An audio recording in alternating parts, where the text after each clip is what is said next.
ابتدا ہے رب جلیل کے ببرکت نام سے جو دلوں کے بیت خوب جانتا ہے۔ تمام ویورز کو السلام علیکم۔ اس کائنات میں کہیں انمول اور مختلف چیزیں پائی جاتی ہیں، اگر موجودہ حالات میں ان کی قیمت کا موازنہ کریں تو انسانی عقل چند لمحوں کے لیے مجمد ہو جائے گی۔ ایسا ہی ایک نایاب ہیرا ملکہ برطانیہ کے تاج میں موجود ہے۔ اس ہیرے کو حاصل کرنے کے لیے نہ جانے کتنی زندگیاں چلی گئی، آخر یہ انمول ہیرا بڑے صغیر پاک ہند سے برطانیہ کیسے پہنچا؟ اس ہیرے کو حاصل کرنے کے لیے پاکستان، ہندوستان کے علاوہ اور کئی ممالک اس ہیرے کے دعوے دار کیوں بن رہے ہیں؟ آخر اس کے پیچھے کیا حقیقت ہے؟ آج کی ویڈیو میں ہم آپ کو اس ہیرے کے متعلق تمام تر معلومات سے آگاہی دیں گے، لہٰذا ویڈیو میں ساتھ بنے رہیے گا۔ اگر آپ نے ابھی تک ہمارا چینل سبسکرائب نہیں کیا ہوا تو چینل کو سبسکرائب کرنے کے ساتھ بیل آئیکن کو بھی ضرور دبا دیجیے، کیونکہ آپ کو اسی طرح کی دلچسپ اور معلوماتی ویڈیوز باقاعدگی کے ساتھ دیکھنے کو ملتی رہیں گی۔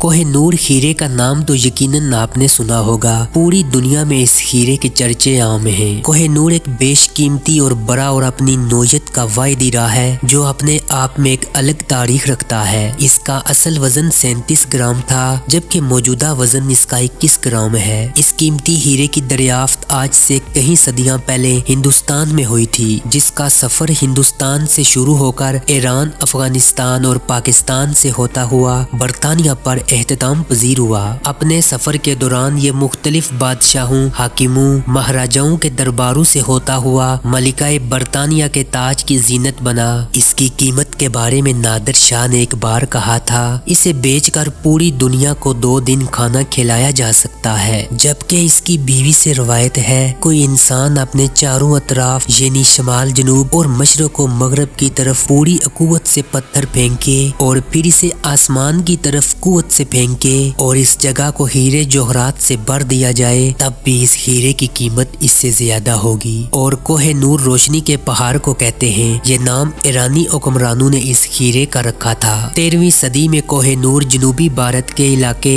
گولکنڈہ سے ملا تھا اور مختلف ادوار میں کئی راجے مہاراجے اپنی نسل در نسل اس ہیرے کے وارث بنتے رہے، اور اسلامی تاریخ کے مطابق ابراہیم لودھی کی والدہ اس ہیرے کے بارے میں جانتی تھی اور بیگم نے مغل شہزادے ہمایوں کو نذرانے میں دیا تھا، اور اسی طرح یہ ہیرا دلی کے مغل بادشاہوں کے پاس رہا۔ روایات کے مطابق اس ہیرے کو 4000 سال پہلے بھارتی ریاست آندھرا پردیش کی ایک کان سے نکالا تھا۔ یہ ہیرا جنوبی ہندوستان کے کاکتیہ خاندان کے حکمرانوں کی مالکیت میں بھی رہا، مگر بعد میں ریاستوں کے درمیان جنگ و جدل کے دوران مختلف راجوں کے ہاتھوں سے ہوتا ہوا 16ویں صدی عیسوی میں سلطان ابراہیم لودھی کے پاس پہنچا۔ 1526 میں پانی پت کی لڑائی میں فتح کے بعد پہلے مغل شہنشاہ نصیر الدین بابر تک پہنچا، اور مغلیہ دور کے زوال کے دنوں میں ایرانی بادشاہ نادر شاہ تخت طوس کے ساتھ یہ ہیرا بھی لے گیا، اور نادر شاہ کے قتل کے بعد ہیرا افغانستان کے بادشاہ احمد شاہ ابدالی کے پاس رہا، جس کے بعد مہاراجہ رنجیت سنگھ کے دور میں تخت لاہور کو ملا۔